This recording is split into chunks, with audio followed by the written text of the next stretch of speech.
Oh, that's true. You are. So we are live. We are live on the REI Courage podcast with my friend, brother from another mother, spiritual brother, mentor, coach, whatever, like just a full gambit of like, man, what have I known you for over 2 years now? But yeah, I have like a lifetime, right? Right. I have the pleasure on my podcast today to introduce Mike Kitko. One of the guys, like I met him, like I said, 2 years ago, and like the stuff that has changed in my life with his guidance and help and support, and not just my business and my life, but also, you know, other real estate investors as well. He was kind of a model to show me that, hey, like our industry does like appreciate mindset and belief work and like working through your self-development stuff. And so I can't say enough about Mike. So what I'm going to do is I'll just leave the introduction at that and let Mike kind of go into his journey and how, you know, we got to this point and, you know, talk from there. So yeah, love you, brother. I'll hand it over to you and let you kind of roll. Yeah, no, I love you too, man. And I mean, I can't believe it's only been 2 years, but Josh, we had such an instant connection, and it was I mean, obviously it was purposeful, right? And meaningful and scripted and beautiful, but and synchronous. But man, right from the get-go, we were just connected, and you're right, friend, brother, right? Whatever you want to say. It's just a deep bond. But anyway, yeah, look, mindset and heart set, you know, a word that even goes beyond mindset. We use mindset a lot, but heart set's even more powerful than that. And those things have a place everywhere. And sometimes, you know, people come to me or to another coach or to coaching programs, and they say, I just want more money. And the money issue is so much deeper than just not having the talents or the skills or the gifts to create the money. It's how we're connected with our mind and how we're connected with our heart and how we're connected with our body. And if we believe in ourselves and we find ourselves worthy, and we really surrender to the significance that we all are, all those things go into play when it comes to creating, you know, powerful outcomes in our lives and in our business. And you know, we are in a business centric world where especially, you know, being entrepreneurs and being in the real estate investor community, I work with a lot of investors, you know, there's a heavy focus on business, but business is just a part of life. It's not life. It's just a part of it. So if you're not focusing on all of it, then you're neglecting life. So when you focus on one, they all grow. When you neglect one, you neglect them all. And that goes with self-mastery, you know, business mastery, relationship mastery. It's about having it all. And Josh, when you and I first met, you know, it was really about, I want to increase, you know, my professional success, but we got really deep, really fast, and really furious. And that's created, you know, a more powerful bond in your relationships, with your body.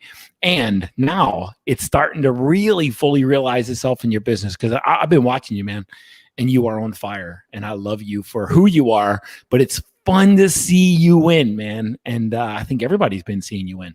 Oh, well, I definitely appreciate that, man, for sure. Yeah. And that was, I completely forgot about it until we hopped on this. I actually got introduced to you. Like I had seen you in the investing space for a while, but I actually came to you as a job. Like I came to you because you were looking for an integrator or a like operations manager. Yeah. Yeah. And we were talking about that. Like people are like, oh, hey, Warren Body, like you were very intentional. And you actually told me straight out, like, no, this isn't the fit. So, but what about working with me? And that's one of the things that really stuck out is like, oh, okay. Yeah. I like you. I like what you're about. I like how you operate, role model. Like, yeah, let's see what that looks like. And I found out the universe kind of works like that for me. It's like, even though you think a door closes, it's actually like, oh, hey, no, it's this window right next to it that you need to kind of take that courage and leap through. So yeah, that door slammed open. And and I'll tell you, you know,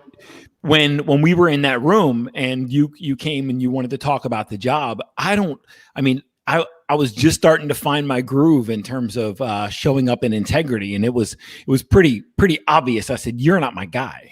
Right. You know, this role isn't for you. But I saw in you something much, much more deep and much more lasting, just working for me. And you're starting to realize that now. I think that's the most important part is when we're coaches, you know, when we're coaching and we're working with people, it's not about our success. It's about seeing the other person win. And that's why we get out of bed. I know that's why I get out of bed. I'll just speak for me. Oh yeah. And, when I crank open Facebook, you know, and Facebook Live and I see you on, man, it lights my soul on fire. Oh yeah. And it's the same, especially as a coach and consultant. I mean, most people you would hope that they're about that, but it's seeing the clients, like the clients this week. And I've told you this as well. It's like when you start giving yourself that permission to really be who you are and express yourself and go out into the world, like it's freeing, it's authentic, you can have integrity, you can do all those things. And the entrepreneurship journey, like I tell people, it's those three things: the intimate relationships, your children, and your business are going to be the three things that, you know, you're going to grow through. So yeah, man. And that was one of the great, big, you know, huge lessons that I've gotten from you, is seeing your growth as well. So, and the other thing, talk a little bit. You're also an author. Like, by the way, you wrote The Imposter in Charge. Talk a little bit about like that and your journey going from like you used to be in the corporate world and how you shifted and you wrote the book. Like, go into that for a little bit. Yeah, so it's funny, you know. I tell the same story over and over on podcasts and speaking engagements, and it feels like everybody has heard this story before. So I never really go into it, but unless I'm asked. But listen, I was a Fortune 500 executive. First of all, I'm a Marine vet. I served in, you know, between 1992 and 97, no combat experience, which created like a lot of inadequacy inside of me, inside of my being, because I was surrounded by guys that had been in conflict and I wasn't. So there was immediate guilt and shame there. But when I left the Marine Corps, I went into corporate America and I started ascending the ladder. And we're often blind to our gifts and our talents, and sometimes it's important and it's valuable to have someone who can see us with more clarity than we can see ourselves, because, you know, I mean, we're an open book to everybody else, or they can see us with 100% clarity. We're living in this mental and this emotional illusion that we're living in. But yeah, I started ascending the ladder because everybody saw this immense leadership talent in me, and I could develop people and I could develop teams. So I started ascending the ladder, and, you know, they paid for my MBA and flew me all over the country, and you know, I got trained in some of the top Fortune 500 companies in the world. I managed businesses of $65 million, $350 million. And I had a lot of success right up until that success ate away at all my happiness. Right. So I thought that happiness would come from a powerful bank account, powerful investments, a title. And as I ascended the ladder, I got more and more out of alignment with who I am and what I wanted to do, and what was really unique and genuine about me. And in 2014, I got fired for the first time, and I thought that was a fluke mistake. And I went back to the same pond and drank the poison again. And in 2016, I got fired for my second executive position in about 20 months after a long successful run. And after I stopped that madness, I started interviewing again. And I just, you know, hey, I got it all figured out now. Now I just need to get back to corporate. And corporate wouldn't have me. And thank God. So yeah, because that's when I really took an inventory and I said, what do I want to be? Like, if I were to do it all over again, what would I do? And it was not corporate. That was not the answer. I was not. The only reason I was there is for the title and for the money. And I decided to do the only thing I ever enjoyed in corporate, and that's build people and build teams and work with people and help them become the best version of themselves. And I found a lot of times, Josh, you know, when I'm sitting in the office with one of my employees, I'm literally trying to actively encourage them to get the hell out and start a business or live their dream, right? So I'm taking my top talent trying to get rid of them for their benefit. Yeah. And that's still what I'm doing today is I work with people to try to get them, to a place where they won't need me anymore. Yeah. And get them on their feet and get them up and running. But building people, building teams, I could build a team like nobody else's business. And I decided to only do that for the rest of my life. So now I'm, coaching executives and business owners a lot in the real estate investment community. I kind of backed into that one. Yeah, I guess because of some friends that I have in the local area. I get to speak. I show up on podcasts. I have written The Imposter in Charge. The Imposter in Charge is a story not just about my life and how it collapsed, but how I broke out of alcoholism and how my wife broke out of drug addiction and how we ascended together and how everything in my life is new and fresh and meaningful. And the most significant part is it's aligned with who I am, and I never have to give myself up and sacrifice myself ever again to do what I want to do or to create income. Yeah, man. And that message, like right there, is I think what I've started embodying from working with you and realizing, like, look, this doesn't have to look any specific way for it to be successful. I think I'm getting a little delayed. Can you hear me? Okay. I'm good.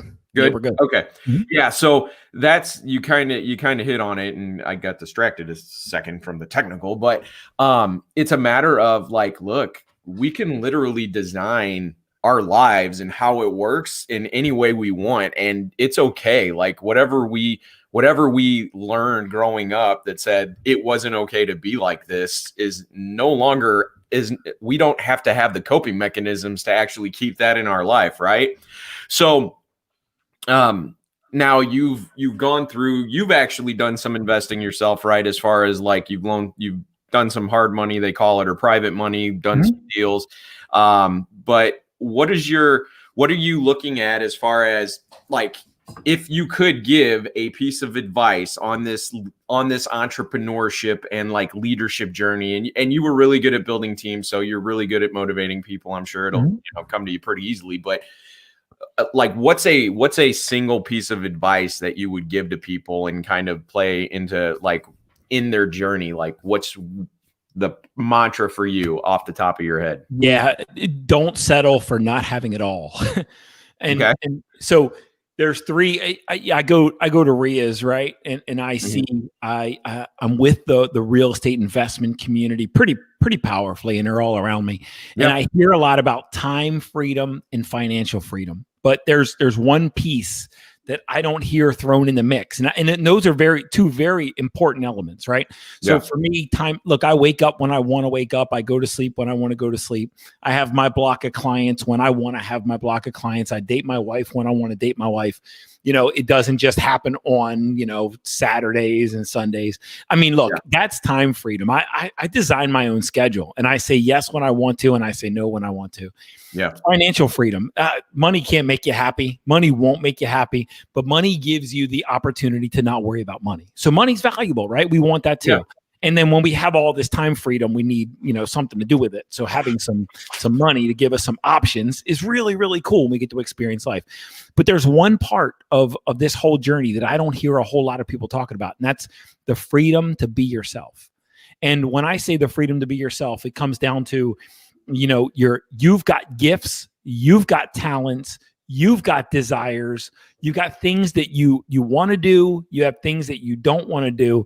Don't settle for being a watered down version of yourself. Yeah. Right. So, you've got Angie calls them, and Josh knows my wife, Angie. Yeah. So Angie calls them hustle whores and grind gurus. Guys, there are hustle whores and grind gurus in the world that will help you kill yourself for money. Right? Like money is the most important thing in the world. No, money is not the most important thing in the world. You are.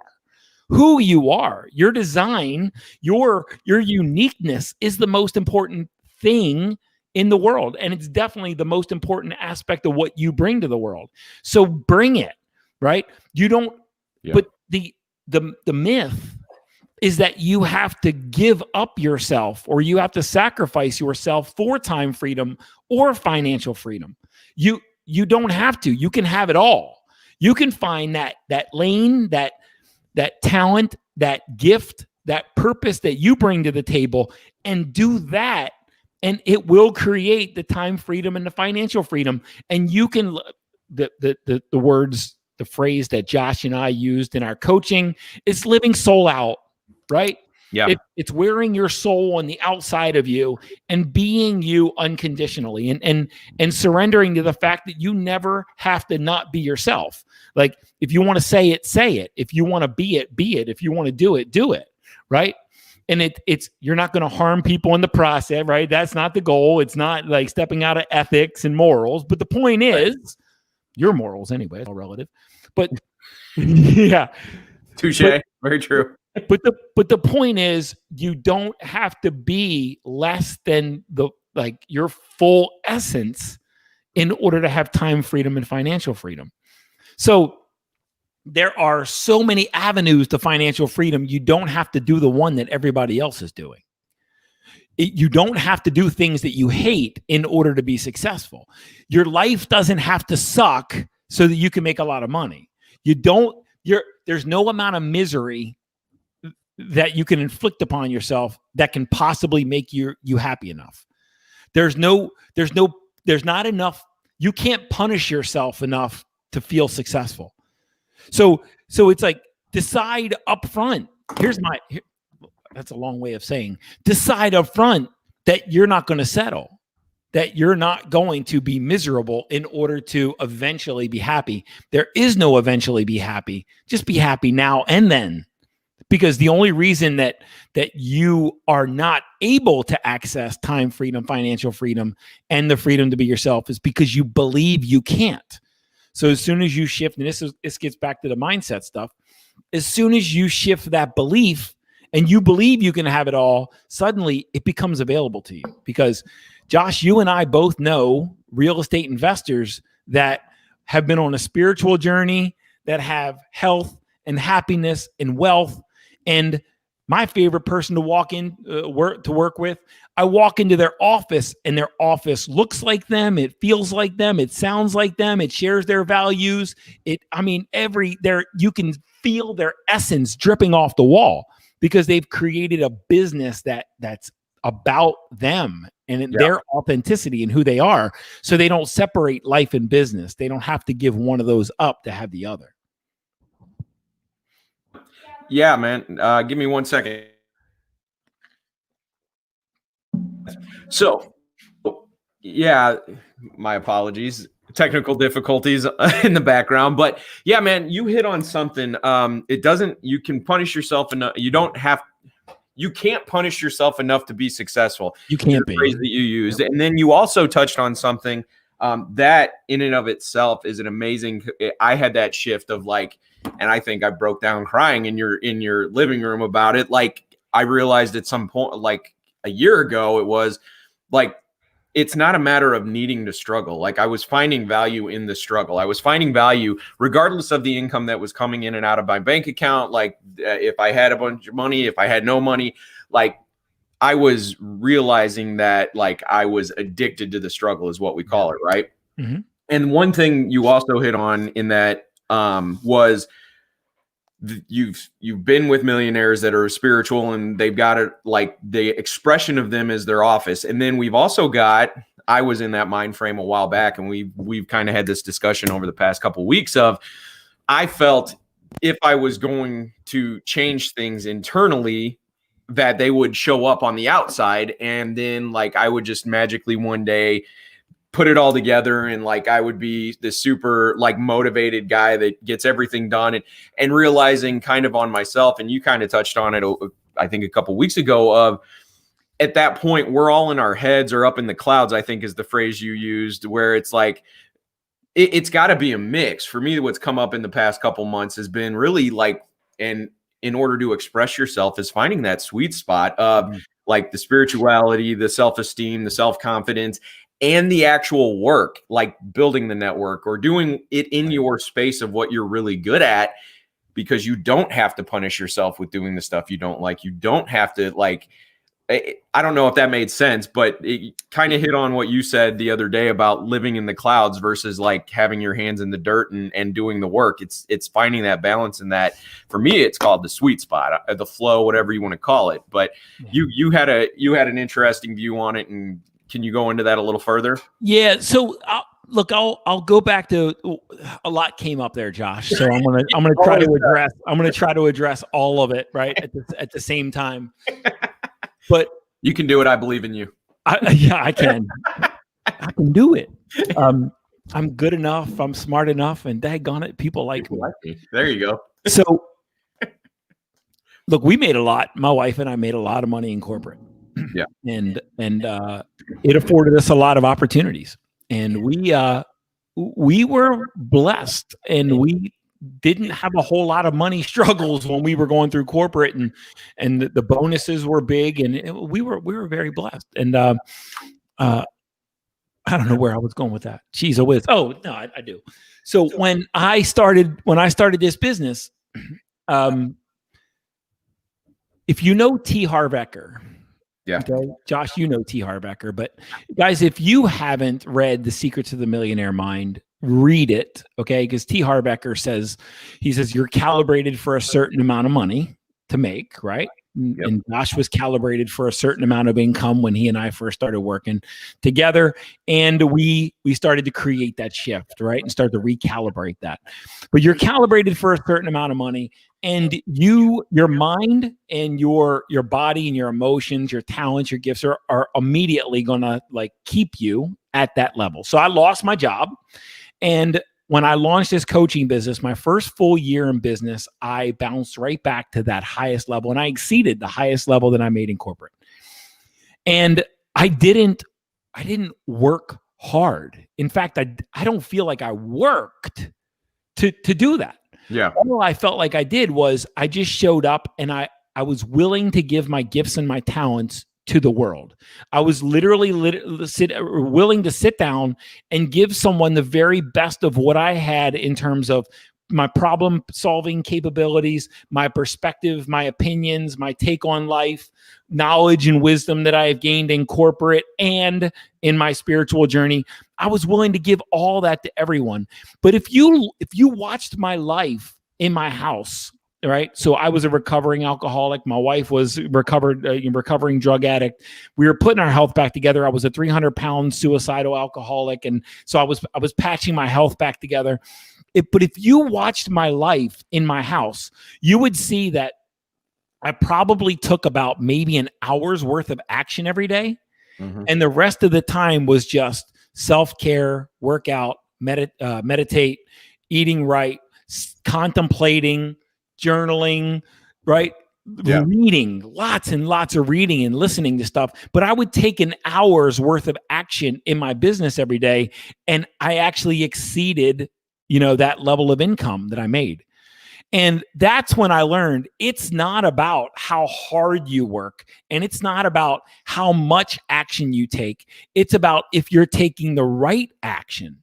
But action is required in order to create results, right? Results won't create themselves, but you must take action towards your goal, or nothing's going to be delivered to you. So when I talk about your head in the clouds, is Josh and I have been parts of groups where people they're having conversations where it's all woo-woo, like all of it is woo-woo, and we're just going to meditate. And we're just going to intend results into our life, and then they just show up without me doing anything. Well, I don't think that's the way it works. But it's about getting really clear about who you are and what you bring to the table, and your self-esteem and your self-worth, and making that as powerful as possible, and then taking action that's intentional and purposeful and valuable. Yeah. And let me say that word again, and intentional in the direction of your goals and your ambitions. Yeah. But have you ever heard the metaphor about if I were to give you a saw and point you at a tree and say, you have an hour to cut down that tree, what would you do? Have you ever heard that metaphor? Yeah. Sharpen it.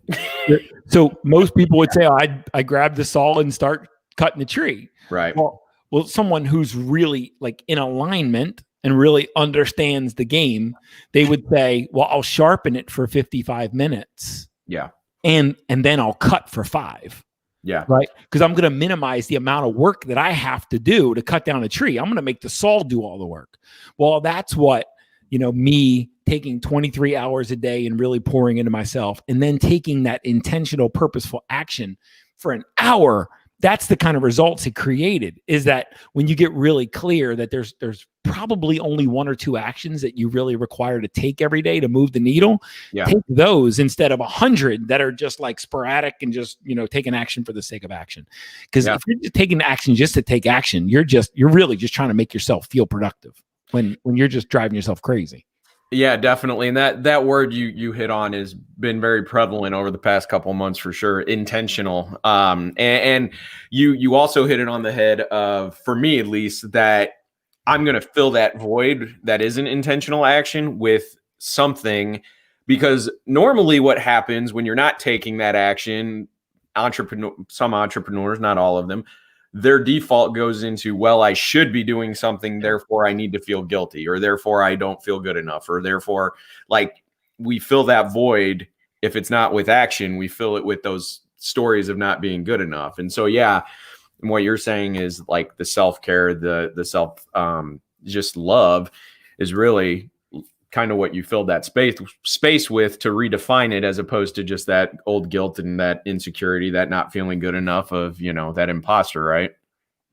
Does that sound accurate? Yeah, it does. And some of it might even look like work, right? Yeah. So, I mean, I'm a coach, speaker, author. I write tremendous amounts of content. Yeah. I write a lot, and not everything that I write's published, and not everything that I write makes the light of day, right? Sometimes it's just, I write it because I want to write it. I get to the end of it, I see that I don't like it, and I delete it, right? Yeah. Because it was because I enjoy writing, not because I was trying to deliver it somewhere. So, and those things that I think really bring value and really bring something to the world, I'm going to publish those without even like questioning it. Mm-hmm. But the point is, I take action that lights my soul on fire. And from that place, I connect with people who need what I have to offer. And from that place, they get results in their lives. And from that place, my bank account gets full. I love that. That's awesome. But if I'm not on fire, my bank account doesn't get full, right? Oh, I get that for sure. And so that would be a question that I've got for, the people watching and to watch this on replays and stuff, is how do you know what lights your soul on fire? How did you find that through your process? And you hit on, you love creating content. Like, it is something that is like, you enjoy going through that process, every piece of it sounds like. And there's things that, you'll learn, but how do you recommend for people, and yourself included, to find those things? If you ever need to take a break from it, it's not a passion.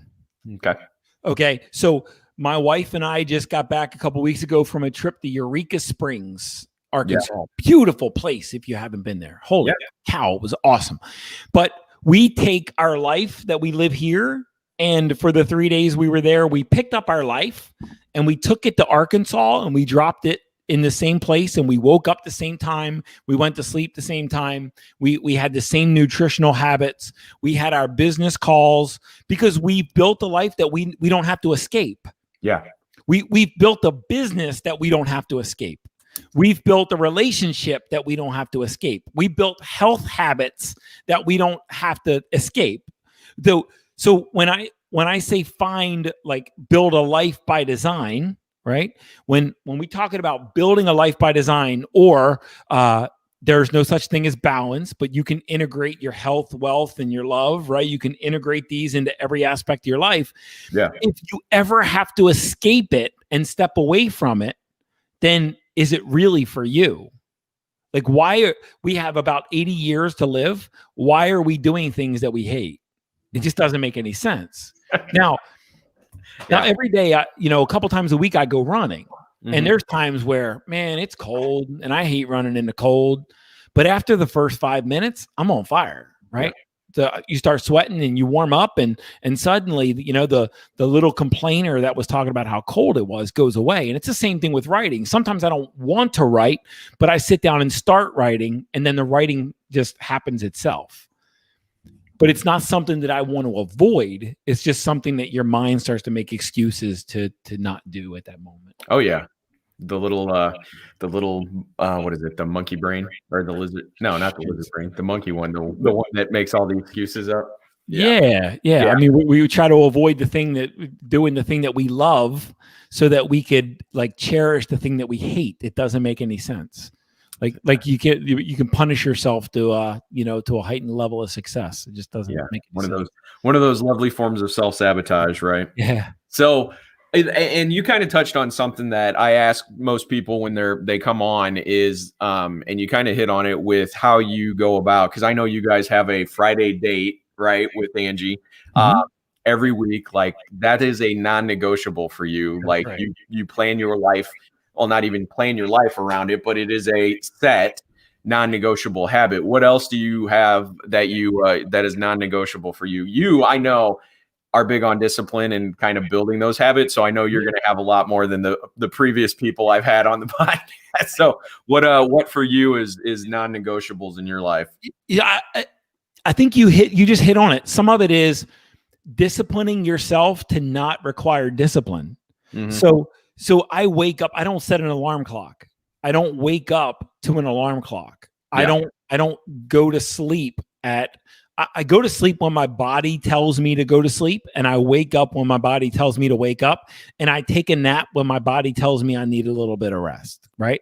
Like today, I've been in a creative mood. So this morning I was up at 1:30 a.m. Now, I'll probably take a 10, 15-minute nap at some point today, right? But my body woke up, my mind was ready to go, and it was go time.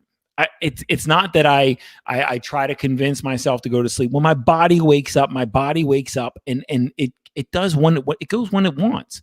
But I eat well, I eat proper nutrition for me, right? If you've never checked out Eat Right for Your Type, it's the blood type diet. That thing has been miraculous for me. But when I eat proper nutrition, when I get the proper amount of exercise, I don't need a whole lot of sleep. Right. So I go to sleep when I want. I wake up when I want, take naps when I want, eat according to my blood type. I exercise daily. I move my ass daily. So every other day I run, every other day I lift. I alternate them. Even when we're on the road, right? When we were in Eureka Springs, I ran steps. I didn't have a gym, but I ran steps, and I ran, freaking 50 flights of steps every single day and every single morning before most people woke up. Journaling, meditating, connecting with my wife, right? There was a time where I struggled to sit down and have a cup of coffee with my wife in the morning. And now it's a non-negotiable. My first meeting of the day is at 10 a.m. or later. So sitting and connecting over a cup of coffee with my wife every day and aligning on our day and what we have, what we have planned or scripted or whatever is really, really important to us. And we're not going to give that up. It's a connection that's on the books. We used to have to schedule it. Now we don't, because it's become routine. It's become a habit. Yeah. But man, just overall, just nurturing the three areas: self-mastery, business mastery, relationship mastery, and making sure that I'm moving the needle on each of those every single day, never neglecting any of them. So self-mastery is physical, mental, and emotional, and spiritual, right? And social as well, connecting with the right people. Business mastery is about creating impact in the world, not just taking and receiving finances. And relationship mastery is about love, letting others voluntarily evolve. It's helping people become the greatest version that they choose to become, not who I want them to be. Yeah, that's phenomenal. Yeah. And we've gone through that a number of times, but yeah, every time I hear it come from you, it's like, oh yeah, there again. That's right. So I didn't make it up, but I use it a lot. For sure. Yeah. And that's just it. It's your mantra for without a doubt. So one of the, we're got 10, 15 minutes left. One of the things I always love asking, and I know you will, I'm sure, have tons of stories. On your journey going from where you've been to where you're at now and where we're going to go, what has been 3 things, or, what has been the most surprising thing for you on this journey? Or if you've got three will work as well. But what's been the most surprising for you? Yeah, I don't have a prepared answer for this one. The surprise. I throw curveballs, Mike. No, it's good, man. It's good. So let's go one at a time. Yeah. The most surprising thing for me on this journey is I saw a speaker speak one time, and he was at a seminar, and he got off a plane and jumped right in as a presenter, and he brought a slide deck with a stick, and they couldn't get the stick to work. So he was he basically for an hour, he just walked back and forth on the stage and just went ballistic and ranted. And he got huge applause. He had a line of people waiting to connect with him. And the guy had no presentation, and he just jammed. And at that moment, I said, I can be a speaker.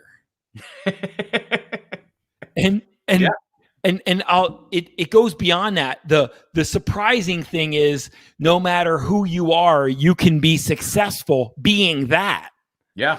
Right. You don't need to be somebody else. You don't need more. You can find a way to be successful with your talents and gifts as they are right now. You don't need more letters behind your name. You don't need more money in your bank account. You don't need anything more, any tools more than what you have right now. And if you start from there, you're going to succeed with high levels of self-esteem, self-trust, courage, confidence, clarity. Then you're going to succeed. The second is, I used to think making money was really hard. Yeah. I was raised in a blue collar family where my father was a 40-year union steelworker. And he told me that you had to get dirty, you had to work hard, you had to do shit that you hated, you had to punch in, punch out, you had to answer the phone if they called for overtime, you had to do things that you didn't. I mean, all of the most painful beliefs. And I learned that all that was absolute garbage. They're just mindsets and heart sets, right? So programming. Yep. Where my father used to think that money was made by sacrificing yourself and punching in and punching out, I have found that making money is easiest when I create impact and opportunity for other people. Yeah. And the more I give, the more I receive. But if I try to take, I'm screwed. And in corporate, when I was in corporate, I tried to take. That's why I was there. I was there to take. Yeah, I was going to say, go into that if you can for a little, like, what's the difference for you between obviously giving and serving, but what do you mean by taking? Yeah. So in corporate, I felt like a placeholder. I felt like somebody had to sit in that seat, even though it was the captain's seat. Somebody had to sit there. Why not me? Okay. So I was a placeholder, and I was there because of the salary, because of the benefits. That's why I was there. That's why I said yes to that position. That, in my mind, that's just a matter of taking. Okay. Right? I didn't want it. I just wanted the money. So I took the money, and I sat in that seat and did some stuff to make it look like I was really good at my job. Milk the clock. What's that? Milk the clock is the phrase that comes up for me. From the captain's seat. Right. Right. And now I'll say I was highly effective because I can build a team and I can develop a team. But when the team was performing, I felt like I was useless.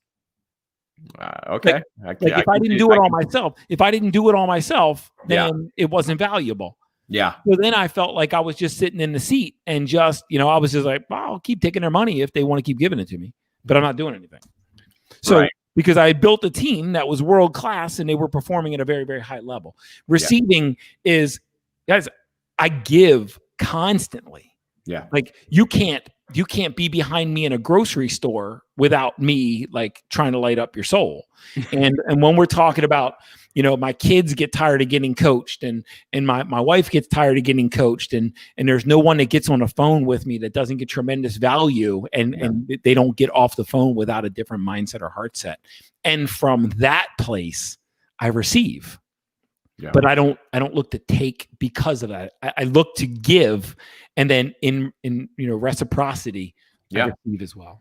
Oh yeah, and that's just it. It's different forms of value. It's a matter of impact. I completely understand what you're saying, because I've actually that caused me to get fired from a couple places because I wouldn't milk the clock anymore. So it's always fun.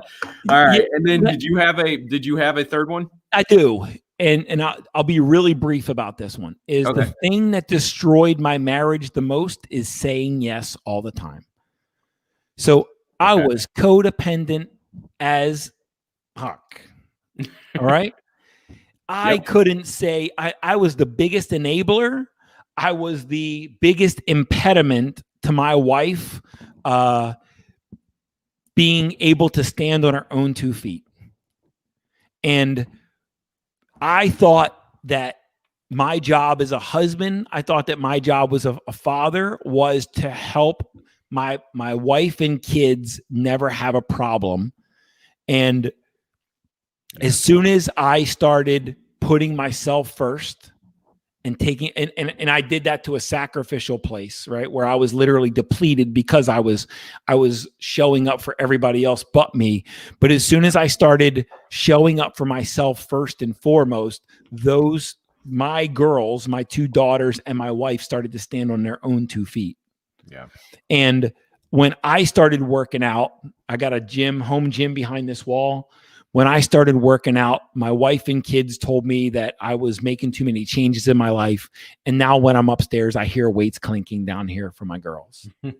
So leading by example and putting yourself first is the way to lift, like a rising tide lifts all boats. And there's only one way that we can raise the tide in our life, and that's to raise our tide. And then they naturally evolve with us. That's how you let others voluntarily evolve. But trying to pull them up, right? Yeah. From our own place of force is just enabling, and it's just going to deplete them, and it's going to deplete you too. Put yourself first, give yourself every benefit of everything, and watch how fast they rise in themselves in their own lives. Yeah. Yeah. And that's a huge lesson that took a while. And a lot of entrepreneurs, it feels like a lot of times they're either on one side of the fence where it's, I give so much and I have no boundaries, or I don't really give and I take, but I know hey, I'm not giving to anybody. And so it's that, again, that sweet spot that you talk about. I think Brene Brown touches on it, saying, vulnerability, which is basically giving, without boundaries is enabling, and then boundaries without vulnerability is callousness. And it's, it's which, there's not two sides. It's not either or. There is a sweet spot that you can find. And it, like you said, it comes with that practice of putting yourself as how I put it with my clients is, it's got to be a win-win, but the first win is us. If it's not us first, then it's not going to be a win for them, because then it creates resentment in us. It's sacrificing. It's not a good way to operate. A powerful coaching, any powerful coaching relationship requires 3 things: compensation, admiration, and execution. And if any of those go away, the relationship is doomed. But my favorite non-enabling story, Josh, I don't know. I think I told you this one before, but there was a guy who used to reach out to me. He's not Josh Weisler. So the guy that used to reach out to me all the time and said, Mike, I need some guidance. What do you think about this? And he used to ask me these questions, and just every once in a while, just out of the blue, he would ask me this question. And then one time I said, after about the 14th one, I said, hey, where do you want me to send the invoice? Before I answer that question, where do you want me to send the invoice? And I never heard from him again. Yeah. Right. Nothing but a taker. The guy was a taker, and I never heard from him again. If I wouldn't have established some boundaries in there, he would have taken for the rest of his life, because he didn't have a giving nature. And get people with a taking nature will prey upon people with only a giving nature. So it must be win-win. Compensation, execution, admiration, all three are required. Yeah, so true. Yeah, we had that conversation, I think, early on too, because it's like, man, if you're not executing, if you're not, if it's not a good, respectful balance, and there's not some form of value exchange, and like, what's the point of everybody doing this? Absolutely. So, yeah. So we're right up against it, man. Like I said, 45 minutes is going to go like a drop of a hat. It's going to be here and gone. It's awesome. Always is when we, hop on the phone. It feels like we could talk for days and not, and it'd be like 3 minutes. So, is there anything that you want to, I guess, what's the right word? I was going to say partake, but not partake, relay to the people that are watching and will watch this on the replay? Any parting words? Parting, that was the word I was looking for. Any parting words that you would like to put out to the universe before we sign off? The only reason that you don't have everything you want is because you believe you can't. All right. So that's the most powerful thing that I've ever learned in my life. And you're only when I was in grad school, and I went to grad school with a bunch of 30s, 40 and 50-year-olds and 50 somethings. And there was this one kid who had just graduated with his bachelor's degree, and he was 22 years old. And first day of class, the professor said, who in here thinks they can have it all? And that 22-year-old punk was the only one to raise his hand. And we all laughed at him. And you know what? He was right. He was right. We were all wrong. And he proved us wrong because he believed he could have it all. And now he does, right? Yeah. He's got a beautiful wife. He's got a great career. He's got business. He's got health. He's got it all. And it's because he believed he did. Yeah. There's no reason you can't have it all either. If you go to mikekitko.com/life by design, there's a free ebook. Just sign up for that free ebook, and it'll help walk you through the steps of getting really clear about what you want in your life and how to actually have it, right? Yep. Self-mastery, business mastery, relationship.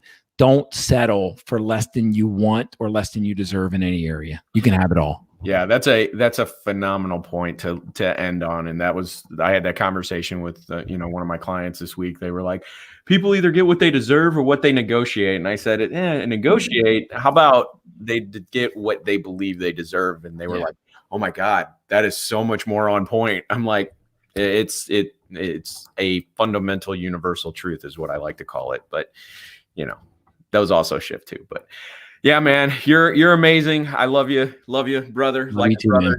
Man. I can't say enough about you. Mike is amazing. Go to mikekitko.com, check him out. The Imposter in Charge. Buy his book. It's phenomenal. And then if anybody needs to connect, you can reach out to me, Mike as well. Thank you very much, man. I think we're good at this point. And anything else? Or you good? That's it, man. And we're already over. We're over. And I know you got more appointments and, get ready for Christmas and everything. It's going to be here and gone before we know it. So I will sign off too. Thank you, everybody, for coming on. Thanks for the loves and the likes. And man, if you need anything, you know where I'm at, and I'll, obviously reach out to you. So I love you, brother. And I'll talk to you soon. Love you too. Bye, guys. Bye.